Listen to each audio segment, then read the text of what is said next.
authorities have given approval to one of the COVID medicine, and that is called Covishield in India. And this Covishield is basically under license being manufactured by Indian companies. The license they obtained is from Oxford Astrazeneca. And to discuss this further, let me invite my friend from UK, Mr. Naval Good. Good morning, CK. And what a landmark day it is, not just for India, but for the UK as well, because the authorities here have just approved the same vaccine. So India and Britain, the UK, are aligned once again. We go back to 1947, and here we are working together in harmony, trying to kill something off that has been manufactured by somebody else. So, what a landmark day, and it's British born. This is actually a very, very unique vaccine. It probably, I don't think people understand, like me. I mean, I didn't understand what went on when you actually created a vaccine, and that's why it took years and years for a vaccine to be found for, the ailments that come from left field. If we imagine every year we get a flu jab, and that flu jab is slightly different from the year before. They know a little bit more about what flu viruses are out there, and they just modify the current flu jab just to include another few strains that are currently out there. So we're, human beings are not averse to understanding that we get a flu jab every year, certainly in the Western world. But this particular vaccine is absolutely unique. Would you like to know why? Yes, definitely, Naval. I would definitely like to know why it is so unique. But before we come to that, let me also inform the viewers that recently Indian authorities have approved a dry run of vaccination centers. The whole procedure of providing vaccination, and this is spread across 4 states, 2 districts each. And so these 8 districts in India will be creating a process of how do we administer the vaccination across all human beings. Uh, the Indian authorities want to vaccinate as much as 300 million people by August 2021. So I think it's a humongous task. The Indian authorities and health services are gearing up to handle the operational aspect of all of this. And and of course, the medicine is an important part of this whole exercise. And who will get first? So many vaccine producers have approached Indian authorities, and including Pfizer and this AstraZeneca as well. And there is an Indian company also which is under review right now. The Indian medicine is called Covaxin. However, the medicine which is coming from Oxford is very, very unique, and it is called in India called Covishield, and this is the first one to get approved. So that means people who get the vaccination in the first few days or first few months will be this one, which is coming from Oxford. And now we would like to know more why it is so unique and why it is so novel. So, Neville, you can talk about it. Well, the first thing we need to go and say it's cheap. It can be mass produced very, very cheaply. And the fundamental building block of this Oxford AstraZeneca collaboration was that it would be made freely available. So it's not surprising that India is one of the first to get out there and start using it and approving it. But the key thing is, it doesn't have to. It's just like the current flu vaccine. It's easily transportable. You don't have to have it in ridiculously low temperatures to transport it. It's got a longer shelf life. So that makes it more akin to what we're used to when it comes to vaccines, like a measles vaccine, a rubella vaccine, the flu vaccine. It's easily transportable. And those are the unique characteristics of this particular vaccine.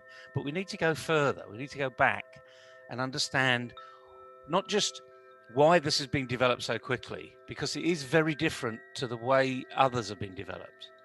but more importantly, how it's where it's come from. It's come from a university. It's come from the academic arena. And you and I, we both come from that education arena. We got faith in our scientists, and this is where it's come from. It's come from a scientific review which started several years ago. Can we create, and the question was, can we create a base formula that can work anywhere if we just add something in? So like a plug and play, just like your iPhone. I want an app, plug an app in. I want to put speakers, plug it in. And that's what how this vaccine has been developed. So all they took, apparently, and I'm going to read this because it's important to say technically what's been done. They took a common cold virus that infected chimpanzees and engineered it to become the building block of a vaccine against almost anything. Before COVID, 330 people had been given, before COVID, this common base vaccine. They call it Chad Ox1, which apparently is known as chimpanzee adenovirus Oxford 1. So there's the technical term for it.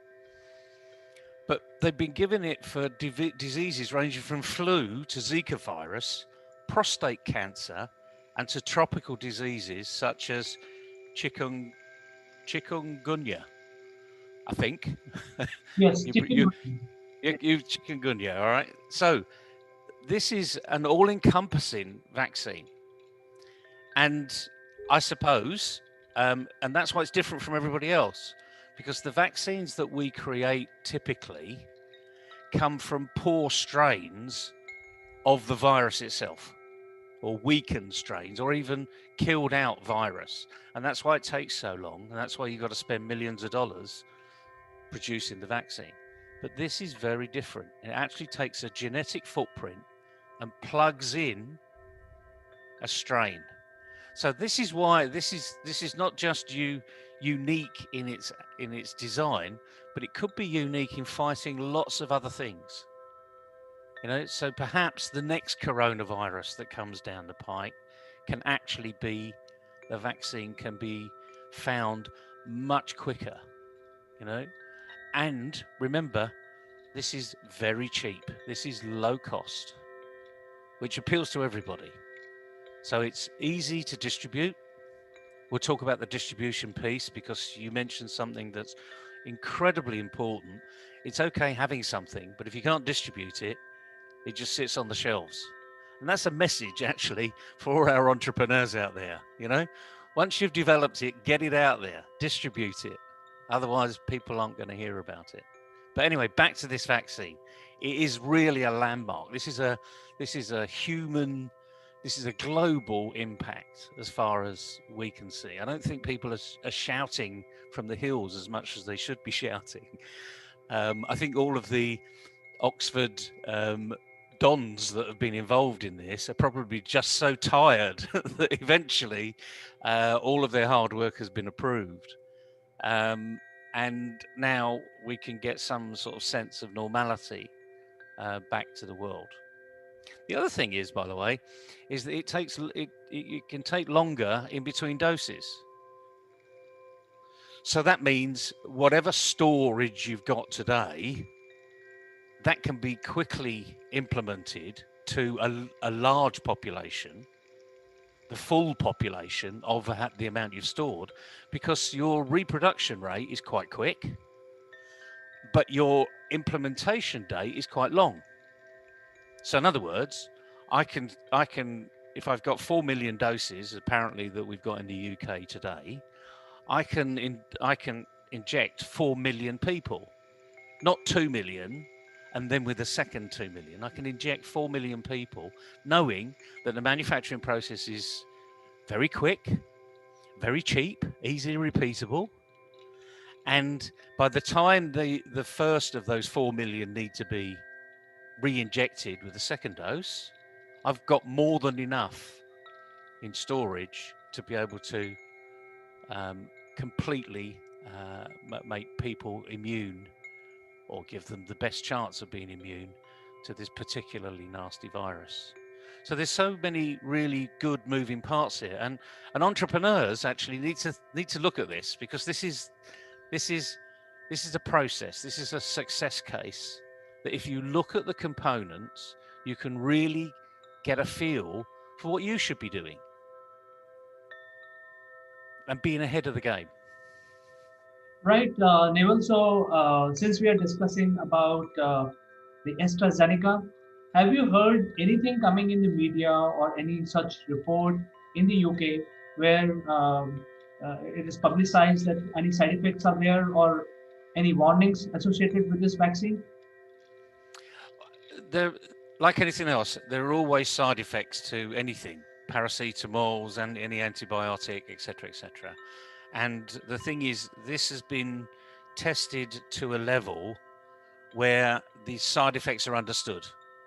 So there isn't an awarding authority out there, and we need to explain to people this isn't a government authority.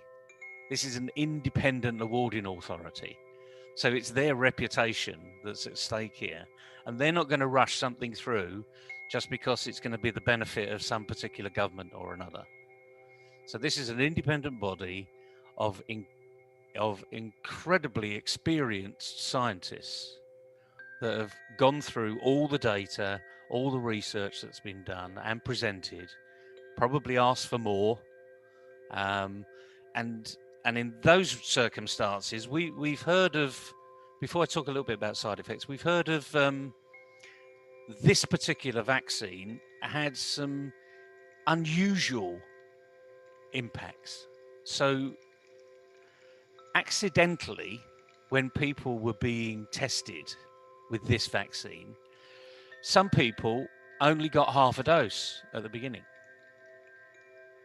and then they got a full dose.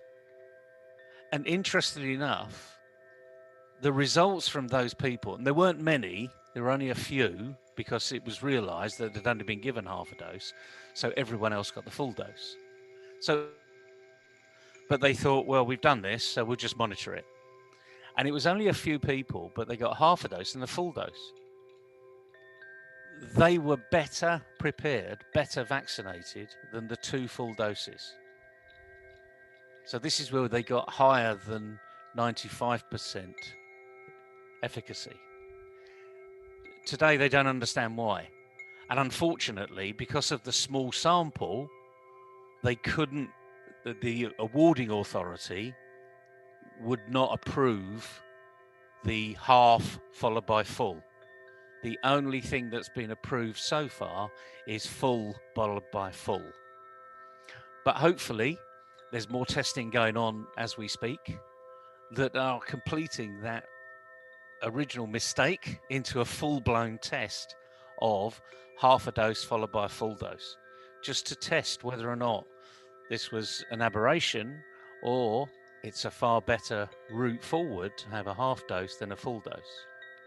And again, sometimes you ride your luck, and maybe they've stumbled upon something that's really rather unique. But as opposed to side effects, um, human body is an amazing thing. There will be a side effect. With the Pfizer, there was this furor over the first people that were vaccinated had huge side effects, and the journalists just went rife.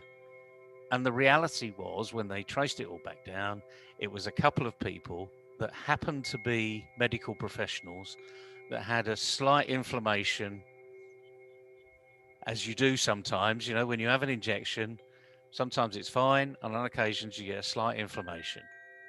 And so therefore they changed the protocol, they changed the SOP, so that all you had to do was wait 15 minutes before you left the premises. So it's a cooling down period. Um, we don't know what's going to happen with this, because again, the mass testing hasn't been done. There's been a considerable amount of testing, but now we're into mass indoctrination. So we don't really know what's going to be happening. But I'm sure the SOP, the same protocol will exist in that have the injection, wait a few minutes, and then let the person leave. Right, Naval. So the preparation being done in India, what we've heard is that there are special centers being created where for the COVID vaccination, and the health workers will be trained on the SOPs. And primarily, these vaccination centers will have three zones. One is where the waiting area of the patient. So there will be some documentation that can be done before the vaccination is given to the patient. Then actual vaccination room, and then there is a waiting area after the vaccination, so that we can handle these situations. So I think the standard SOPs are being created here in India because the Indian government and the different state governments are gearing up to finish their job of vaccinating one third population of India, which is the target is 300 billion. And I think the point that you made earlier during our discussion was about the distribution of medicine. And if Covishield, which is the Indian name of Astrazeneca, if it can survive, it can be transported at room temperature in bulk without any problem, then definitely in a country like India, it's a very good thing because if we have to transport Pfizer medicine, which has to be stored in minus 78 degrees, it is very difficult in a country like India where uh, after February the sun starts getting very hot and it creates a operational hazard. So I think that is one thing. And second thing is that the pool of people which are available in India are very diversified. You know, there are gene pool from all over the world, and that makes us a truly mixed breed population here. So I think it's a good exercise where, as you said, that the Oxford and these people are not having any interest, any business interest. They just want to help the mankind, and they are coming from the education arena. Uh, Unlike any other company which wants to make millions of dollars out of these vaccinations. So the people behind this medicine have no commercial interest. So I think that makes it very unique. And another piece of information I would like to give you, Neville, is that Prime Minister Boris is going to attend our Republic Day celebration on 26th January. And I think it's about the same time when the vaccination drive will start in India. I don't have the exact date, but I think I will consider that it is a good gift to India from UK. Well, that's a really interesting piece of news, and these things sort of align for a reason, don't they? And as you rightly say, there's some key components of this that make it easy. That- Let's not let's not dismiss the Pfizer vaccine though, because it can be used in different areas. So our healthcare workers, for instance, that work in hospitals, it's a perfect opportunity for the Pfizer vaccine now, given the other vaccines available, is to be concentrated on our frontline professionals. That's not to say one's better than the other, because they haven't proven that. That's the whole point of efficacy. It's the whole point of independent testing. So it's a great collaboration that companies around the world have actually gone after this together. And I expect the first thought in their mind was to find a vaccine, and the last thought in their mind was to make a profit. But the good news is, I think there's so much is needed that everyone is going to be catered for. Because there'll certainly be billionaires out there that will want to have this opportunity now. And maybe this Oxford Astrazeneca new vaccine gives them the opportunity to go and buy the Pfizer vaccine or any other vaccine. Um, but the main thing is it's going to get to the right people so that we can protect everybody against this particularly nasty virus. It's a war we didn't want to fight. This was World War III, effectively. Absolutely. And while we are talking about this, Neville, yesterday I told you that there are six patients with the UK strain. I'm sorry to say this word because there is no other word right now in our dictionary. It's called UK strain. But today it is 20. So I was talking with my colleagues in the office and saying that, hey, it has come from UK. So I clarified, it was already there. It's just that we started testing them now because UK has given us the information. So, so Well, you never know. You never know with this. But let's just go back to this part about the implementation, because I think it's really important as well. And the only way um, to immunize 1.4 billion people is to have this global, like corporate approach to making it work. And we talk about SOPs, which for people that really don't know, it's standard operating practices. And we have them everywhere. In the corporate world, we have them all the time. Sometimes they're called policies or procedures. But in this particular instance, we do need that logistical, almost like military process to make sure that this happens quickly, efficiently, effectively, so that we don't waste the vaccine. Everyone gets the same opportunity, and we immunize literally everybody um, over time. Because one thing's for sure is that there is another one coming. There is another virus on its way. We may not have heard about it, but it's already there. And it's just a question of when it comes and how fast it goes. Hopefully, we'll have the mindset and the tools to compete with it next time. But it is World War III. That's effectively what we should be calling this. You're absolutely right, Neville, because a couple of days back, WHO also announced that the coronavirus outbreak is just the beginning. So I think you're absolutely right when you talk about being, mankind to be prepared is something that we need to be prepared. We need to maintain our cleanliness. We need to maintain social distancing, and we need to do all those SOPs as you mentioned. Get the vaccination done. So this story is just evolving in India. It is also evolving in UK. We will track it, and when it happens, we will come back on this discussion table and discuss with you, Neville. So for today, thank you very much for finding time. We will catch up with you tomorrow again with something more interesting. My pleasure. And everybody, be safe, wash your hands, social distance, and we can all live a happy life. Thank you. Bye bye. Bye bye.